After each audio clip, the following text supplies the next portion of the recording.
Hoje a gente vai mergulhar na história de um dos grupos mais impactantes de todos os tempos, os 12 Apóstolos. E o mais curioso é que eles eram pessoas comuns, sabe?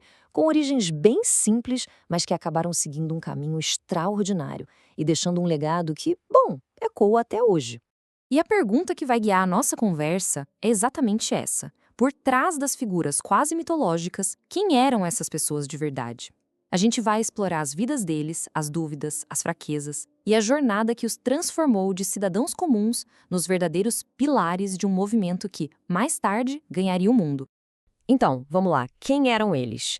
A maioria vinha de profissões super comuns. Pescadores, por exemplo, gente acostumada com trabalho duro. Mas o grupo também tinha umas figuras, digamos, polêmicas. Tinha um coletor de impostos, que na época era visto como um traidor que trabalhava para o Império Romano, e até um zelote, que era basicamente um revolucionário lutando contra esse mesmo império.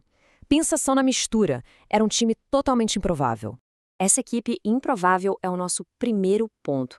Vamos entender como é que essa turma se juntou e qual era o propósito que transformou a vida deles para sempre. A missão deles não era pequena, não. Era uma tarefa monumental. Foi confiado a eles levar adiante uma mensagem que não só ia desafiar o poderoso Império Romano, mas que também ia cruzar continentes e séculos, moldando civilizações inteiras. Uma responsabilidade tanto. E olha que interessante. Dentro do próprio grupo dos 12 existia um círculo ainda mais fechado. Uma espécie de panela, formada por Pedro, Tiago e João. Eles estavam presentes nos momentos mais decisivos e também nos mais particulares da missão. E o destino desses três líderes não poderia ter sido mais diferente. Pedro, que se tornou a rocha, o pilar da igreja primitiva, teve uma morte brutal. Tiago foi o primeiro do grupo a ser martirizado, decapitado. E, curiosamente, João, segundo a tradição, foi o único apóstolo que morreu de causas naturais, já bem velhinho. E essa frase, ela é fantástica porque ilustra perfeitamente o lado humano deles. Isso foi dito a Pedro, o futuro grande líder. Ou seja, mesmo o mais forte do grupo teve ali seu momento de fraqueza, de medo profundo, o que na verdade torna a liderança dele depois e o seu arrependimento ainda mais poderosos. Mas é claro, nem todo mundo chegou à fé do mesmo jeito. As jornadas foram bem individuais, sabe? Cheias de dúvidas, de revelações, o que no fim das contas só deixou o grupo todo mais rico e complexo. Para a gente ter uma ideia do tamanho do choque que foi a escolha de Mateus, a gente precisa entender o que era um publicano. Ser um publicano significava ser um pária social, alguém que colaborava com a força de ocupação romana. Então convidar um cara desses para o grupo foi um ato visto como radical, chocante mesmo.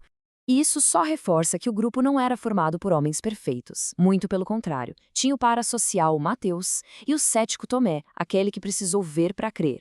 Era um grupo que, pelo visto, aceitava pessoas de todas as origens e com diferentes níveis de fé. E aí, no outro extremo, a gente tem figuras como Bartolomeu, que também era conhecido como Natanael. A aceitação dele foi quase instantânea. Isso mostra que o grupo abrigava todo o espectro de reações humanas, desde a dúvida mais teimosa até a fé imediata. Mas nem toda história é linear, né? Sempre tem um momento de crise. E, para esse grupo, a crise veio de dentro. Vamos analisar agora a traição que quase botou tudo a perder e como eles conseguiram se reerguer depois disso. 30 moedas de prata. Esse número acabou se tornando um sinônimo universal de traição, né? Foi o preço que Judas Iscariotes, um dos 12, recebeu para entregar seu líder. É um símbolo muito poderoso e bem sombrio. O ato em si, simples, direto e absolutamente devastador. Um membro do círculo íntimo, o tesoureiro do grupo, se tornou traidor. Esse evento testou a força do movimento bem no seu coração. Mas a história não acabou ali. Depois da morte de Judas, os 11 apóstolos que sobraram se reuniram para escolher um substituto. O nome dele era Matias. E o contraste aqui é muito claro. De um lado, Judas, que representa a falha, a quebra de confiança. Do outro, Matias, que simboliza a continuidade, a resiliência e a determinação do grupo em seguir em frente com a missão. E assim a gente chega na fase final da jornada deles. Depois da partida do líder, a verdadeira missão começou. De fato. E o custo para eles seria altíssimo. O caminho deles, a partir daí, seguiu um padrão bem claro.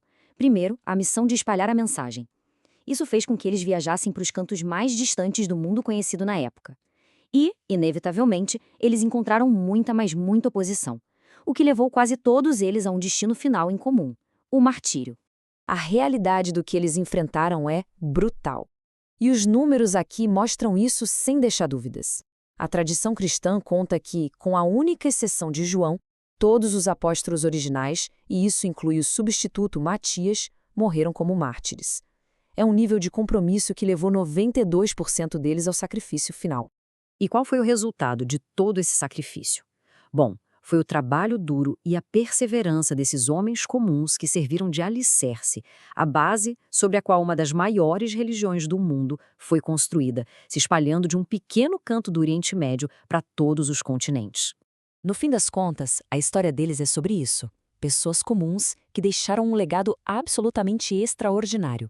E isso nos deixa com uma pergunta para refletir. O que faz uma ideia ser tão poderosa a ponto de resistir ao tempo, superar perseguições violentas e finalmente mudar o mundo? É uma boa questão para se pensar.